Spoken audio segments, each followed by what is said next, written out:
O mundo inteiro comparou as RTX 3080 Founders Edition com placas referência da geração passada e com placas referência da AMD. No vídeo de hoje eu quero expor essa história toda de outro modo. Trazer somente modelos topo de linha de cada exemplar, que ainda são relativamente acessíveis para os usuários, no intuito de comparar essa placa com algo que realmente as pessoas comprem ou usem hoje. Mas antes de começar, eu quero lembrar que esse review será longo, detalhista e purista.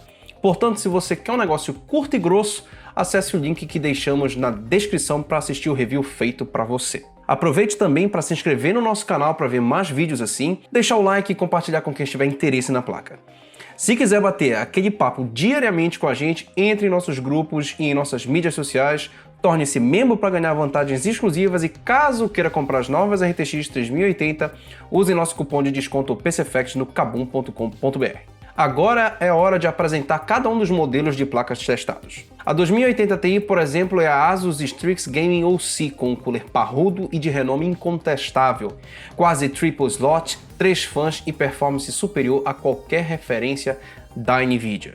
A 2080 Super é a da MSI modelo Gaming X com cooler tipo trio, uma das VGAs mais bonitas dessa geração, na minha opinião, mas que não deixa a eficiência térmica de lado.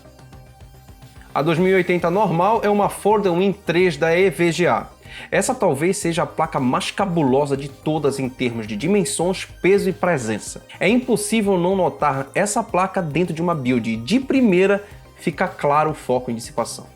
A 2070 Super é do modelo mais amado da Galaxy, o Hall of Fame, voltada para overclockers com destaque à sua exclusiva GDDR6 de 15.5 GB por segundo, acima das especificações padrão das 2070 Super. Além de forte e fria, é linda. Representando a AMD, temos uma das maiores estrelas do lado vermelho, a RX 5700 XT Red Devil, uma monstruosidade voltada a design térmico que entrega performance topada em qualquer circunstância. Infelizmente, a única que não conseguimos um exemplar à altura das outras foi a GTX 1080 Ti, que acabou sendo usada a Founders Edition da Nvidia. A plaquinha sofreu com altíssimas temperaturas, mas ainda permite uma boa ideia do que uma 1080 Ti é capaz. Agora voltando para a 3080, é curioso salientar que apesar de a Founders Edition ter uma construção impecável, denotar um material militar e uma engenharia de primeira, ela não é overclockada de fábrica e não opera em clocks relativamente altos. No teste que selecionamos para estabelecer esse parâmetro comparativo, fizemos um loop de 5 minutos do Graphics Test do TimeSpy, no qual a 3080 conseguiu um clock médio de 1860 MHz. Nada surpreendente. Mas não é ruim de toda maneira. Ainda é bem melhor do que o da 1080 Ti referência, supera o clock de uma 2080 Ti Custom de boa construção e se equivale a uma 2080 For the Win 3 em estoque. Só perde mesmo para as RTX Super e para a RX 5700 XT. Ainda nesse mesmo teste, a temperatura foi comparada entre os modelos. A 3080, infelizmente, só não foi a mais quente, porque a 1080 Ti que temos aqui é a Founders Edition, e a sua eficiência térmica e acústica é péssima. 76 graus Celsius de média não é preocupante, mas sinceramente, analisar toda essa estrutura feita pela Nvidia, comprometendo certos aspectos da placa, engendrar tamanho esforço e investimento em marketing para no final a placa entregar uma performance térmica dentro do basal, chega a ser frustrante. Tudo bem que ela é silenciosa, compacta e dual slots. Tudo bem que deve caber em qualquer gabinete do mercado e tudo bem também que ela melhora a circulação interna de ar. Mas turma, eu ainda prefiro absolutamente uma For the Win 3 gigantona em vez de uma compacta como essas. Isso é absolutamente pessoal, claro. Para quem vai montar builds altamente silenciosas e enxutas, por exemplo, esse modelo pode ser o melhor, inclusive. Agora, quando falo que a temperatura não foi surpreendente, me refiro justamente ao fato de que dava para evitar a perda de margem de clock e, consequentemente, de performance que essa placa tem rodando nessa temperatura. Dê uma olhada nesse gráfico. Aqui a curva em laranja representa a variação do clock com referência no eixo da esquerda. E a curva roxa representa a temperatura com referência no eixo da direita. Quando chegamos a 70 graus, a placa simplesmente deixa de operar acima dos 1900 MHz, passando a trabalhar sempre abaixo disso. E conforme o tempo passa, ela só desce mais o clock. Ela só estabiliza os dois porque o sistema tem um limite de temperatura e energia que chegam ao denominador comum e estabilizam. Isso fica comprovado facilmente pelo gráfico de tensão por clock. A curva laranja segue sendo clock, mas agora a curva roxa é a tensão. Perceba que conforme o clock diminui, e agora sabemos que ele diminui por causa do aumento de temperatura, a tensão também diminui numa tentativa de achar o ponto certo entre as três grandezas. Quando temos a maior tensão possível com a temperatura limite estabilizada, chegaremos ao clock máximo permitido. Claro que não adianta diminuir muito a temperatura também, já que os altos clocks e as altas tensões exigiriam uma energia além do permitido. Aliás, essa questão da limitação de energia me remete à tão famigerada entrada de 12 pinos. E, gente, numa boa, que ideia terrível. A entrada de uma finesse incrível de engenharia, pequena, eficiente e tudo mais. Mas colocar essa entrada bem no meio da placa, enviesada e presa em pé no PCB não ficou legal. É feio, mal posicionado e ainda te obriga a usar um adaptador que só exponencializa todas as críticas que eu mencionei. Não entendam mal, o adaptador da NVIDIA é de altíssima qualidade, com cabo trançado, robusto, maleável, mas novamente ainda prefiro a solução tradicional. Ou poderiam trazer algo que permitisse estender a entrada de 12 pinos para a parte de trás da placa e não ficar tão evidente. E já que a gente está falando de um material, vamos ter que destacar que pôr as mãos em uma Founders dessa muda completamente a visão que apenas assistir um vídeo dela permite. Ela é pesada, forte, densa, basicamente toda revestida de metal e totalmente direcionada a trabalhar dissipação. Enquanto o cooler da frente é o famoso blower de sempre, girando em sentido horário e exaurindo o calor da GPU para fora do gabinete através de aberturas bem largas que até comprometem a possibilidade de mais conectores, o cooler traseiro, apesar de não parecer, exaure o calor por cima da VGA. E o segredo para isso é que ele trabalha em sentido anti-horário. As palhetas empurram ar na diagonal em direção ao cooler traseiro do seu gabinete, fazendo com que a placa não apenas refrigere sua GPU, como também seja um cooler em uma posição privilegiada no seu sistema. O contato da placa com o GPU é tão forte que quando você tira a placa do PC, ela está total e homogeneamente quente. Toda ela realmente serve para dissipar calor. Porém, essa opção fez com que a NVIDIA abrisse mão de um conector melhor posicionado, melhores e mais variadas saídas de vídeo e uso da GPU na vertical, por exemplo. Afinal, se você usá-la na vertical, ela perde o propósito para o qual foi feito. E no meu caso, que preciso de um HDMI 2.1 para plugar na TV para 4K 120 Hz G-Sync e HDR, e um outro cabo HDMI 2.0 para usar no receiver e desfrutar de um Dolby Atmos 5.1.2, não ter dois HDMIs estraga a minha experiência, assim como pode frustrar muitos usuários mais exigentes que são o público-alvo dessa placa. Estruturalmente, sobre a placa, é isso que temos a dizer. Agora, vamos nos dedicar a falar da performance da mesma. Testaremos nesse primeiro momento jogos em 4K com foco em storytelling para ver se a placa rende acima dos 4K 60 FPS a maioria dos jogos mais exigentes do mercado sem usar DLSS, só com poder bruto mesmo, e aproveitaremos para ver como as outras placas estão se comportando nessa resolução. Em Assassin's Creed Odyssey, um dos jogos mais pesados tanto para GPU quanto para CPU, tivemos uma performance média acima dos 60 FPS e que por pouco não foi possível se rodar cravado em 60. As mínimas ficaram em 56. De todo modo, as mínimas da 3080 foram melhores que as médias da 2080 Ti, que custava mais caro até então. Em BF5, a placa quase bate os 100 FPS de média, uma marca bem distante de qualquer outra placa aqui testada.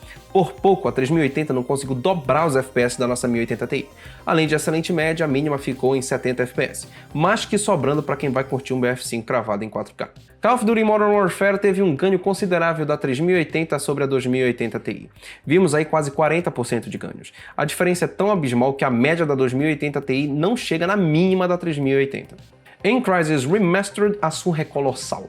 46% de ganhos saindo de uma 2080 Ti custom para uma 3080 Founders. A 3080 consegue mínimas melhores que a 2080 Ti, chega a dobrar a performance da 1080 Ti e ser 2.35 vezes uma RX 5700 XT nesse jogo, expondo que a bicha pode ter vantagens gigantes em certos cenários.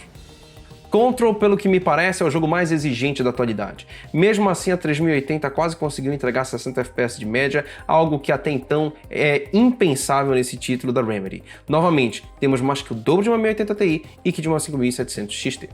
Detroit Become Human sempre foi leve ao se ver a sua qualidade gráfica, mas ainda não era tão simples de rodar em 4K 60, mesmo com uma 2080 Ti. Com a 3080, isso muda. A bandida eleva o patamar para 100 FPS e mantém uma mínima melhor que a média da 2080 Ti, mais uma vez dobrando a performance da 1080 Ti e da 5700 XT.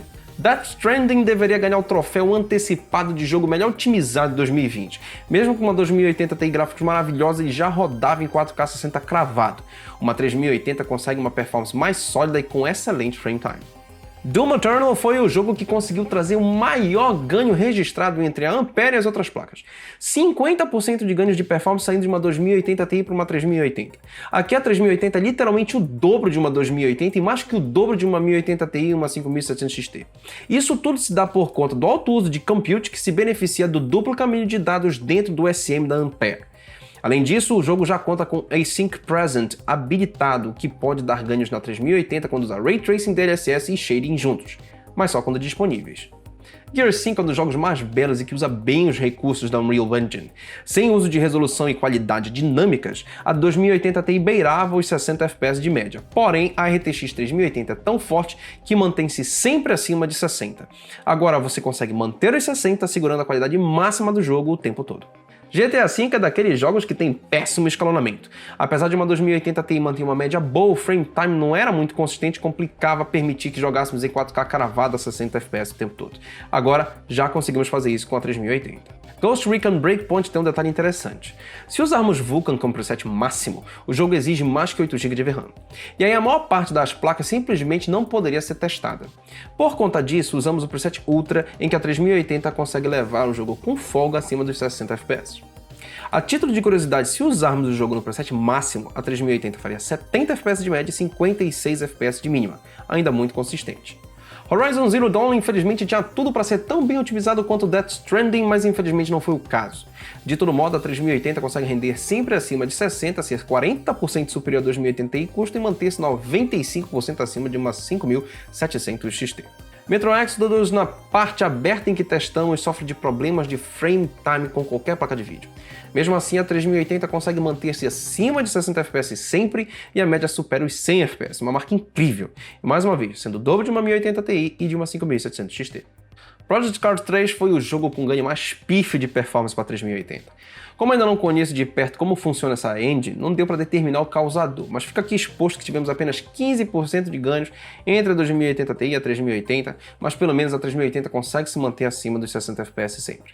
O pior é que além de pesado, o jogo escalona mal e é bem mais feio que o Forza Horizon 4, em que a 3080 consegue quase cravar em 144 Hz. Forza Horizon 4 já rodava de boas desde a 1080 Ti. Jogo super leve, lindo e divertido. Agora, consegue rodar praticamente a 4K 144 Hz, velho. É mole! A taxa mínima no jogo com a 3080 foi de 131 FPS. Aliás, jogar Forza em 4K 120 Hz G-Sync HDR em uma LG OLED com direito a 152 FPS de média é uma experiência que vocês precisam conferir. Saindo de um jogo leve para um pesado, Red Dead Redemption 2 não consegue manter os 60 FPS cravados, infelizmente. Claro que a experiência ainda é a melhor entre as testadas, mas falta um pouco de ajustes para chegarmos nos 60 FPS. De toda maneira, rende mais que o dobro de uma 1080 Ti e exatamente o dobro de uma 5700 XT. Resident Evil 3 foi um dos meus jogos favoritos de 2020. E que escalonamento que ele oferece, hein? 45% superior a uma 2080 Ti, a 3080 leva o jogo com folga acima dos 60 FPS, chegando a bater 102 FPS de média, mais que o dobro de uma 5700 XT e de uma 1080 Ti. Shadow of the Tomb Raider é um daqueles games alucinantes, mas que a gente quer parar para ver os visuais. E rodar ele sem dores de cabeça sempre acima de 60 FPS é algo que nos nossos testes só a 3080 consegue fazer. Claro, ganhos de 41% em cima da 2080 Ti e mais que o dobro de uma 1080 Ti e uma 5700 XT. The Division 2 é uma verdadeira demonstração do poder da Snowdrop Engine. Jogo rico, grande, detalhado e diverso, que consegue não ser tão pesado quanto os outros da própria Ubisoft. A 3080, porém, é a única placa que consegue ficar acima dos 60 FPS com essa exigência gráfica. Mais uma vez, vantagem de 40% e mais que o dobro de uma 5700 XT e de uma 1080 Ti. Agora o clássico The Witcher 3, um dos jogos mais jogados e talvez candidato a melhor jogo desta geração. Uma 2080 Ti só fazia 60 FPS em 4K na média e olhe lá, a 3080 consegue manter-se sempre acima de 60 com média de 83 FPS, um jogo lindo para se disputar nessa qualidade. Aqui a 3080 consegue mais do que dobrar a 5700 XT. Em Wolfenstein Youngblood, boa parte das placas já roda super bem. Quase todas ficam acima de 60 FPS. A 3080 supera a 2080 Ti por 30%, mas mantendo um frame rate mínimo superior ao frame rate médio da 2080 Ti. Sem sombra de dúvidas, a 3080 é uma VGA para rodar bem qualquer jogo. Mesmo os poucos que não chegam a 60 FPS, basta baixar um tiquinho a qualidade que chegam. E por esse gráfico você consegue ver que são poucos jogos mesmo que não tem uns 60 FPS de mínima. O mais pesado deles, Control, tem DLSS. Red Dead, Assassins e Ghost Recon permitem alguns ajustes finos que não perdem muita fidelidade e que te colocam acima de 4K 60. Então, essa placa é mais do que suficiente até em jogos extremamente exigentes. Agora vamos falar de Ray Tracing em DLSS. Muito foi dito que essa placa teria o dobro de performance em DLSS Ray Tracing, bem como em Shading. As pessoas chegaram a pensar que ela seria mais rápida ainda quando usando esses recursos todos. Mas a verdade é que se ela fosse tão rápida quanto as Turing apenas em Ray Tracing, haveria um gargalo. Se os três recursos não fossem aprimorados homogeneamente, igualmente, o que tivesse menos aprimoramento seria um gargalo para o outro, afinal eles são interdependentes na hora de rodar qualquer coisa. Se você perde, por exemplo, metade do tempo com shading em Ampere, não adianta demorar o mesmo com Ray Tracing que Turing. Afinal, a placa só vai liberar o frame quando tudo estiver pronto. Para simplificar, se você quer sair mais cedo de casa com a sua família, não adianta apenas você se preparar mais rápido. Todos os membros da sua família têm que se preparar mais rápido, assim como você, para que quando saiam juntos, todos estejam prontos. Se um continuar com a lentidão de sempre, vai fazer os outros esperarem. Agora vendo os jogos com Ray Tracing DLSS. Em Control, em 4K com Ray Tracing DLSS ligados, temos 64 FPS de média. Ainda não é possível jogar esse game com tudo ligado na melhor qualidade possível. Apesar de termos 37% de ganho na 3080, ela ainda não garante uma performance suave para quem não for usar painéis com G-Sync em 4K, por exemplo. Mas bastará colocar o DLSS balanceado em vez de qualidade, que devemos manter os 60 FPS facilmente. Fortnite, por incrível que pareça, é o jogo mais pesado de todos os testados quando tem o seu Ray Tracing ligado com tudo maximizado.